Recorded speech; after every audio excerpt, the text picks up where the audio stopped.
L'Agence congolaise de normalisation et de la qualité va en guerre contre les produits du tabac non réglementaires en République du Congo. Pour ce faire, cette structure publique exige désormais un système de marquage et de traçabilité de ces produits, qu'ils soient fabriqués ou importés. Ce sujet a fait l'objet d'une conférence de presse ce 10 mai au siège de la CONOC. Notre pays,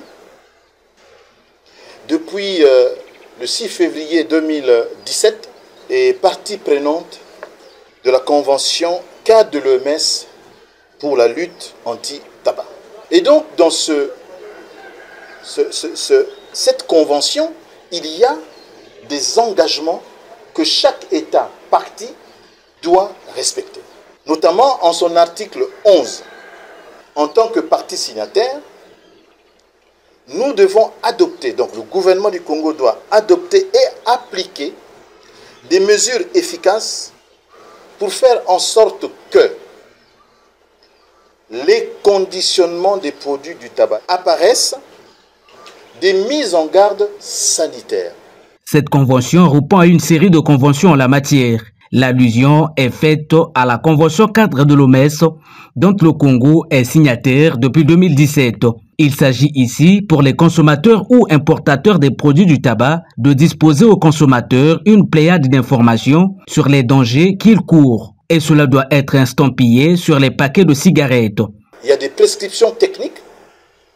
Ces messages-là doivent couvrir 50% au maximum, n'est-ce pas, du conditionnement, avec un minimum de 30% sur la face principale. Donc, c'est une obligation réglementaire que nous devons faire apparaître sur les paquets de cigarettes.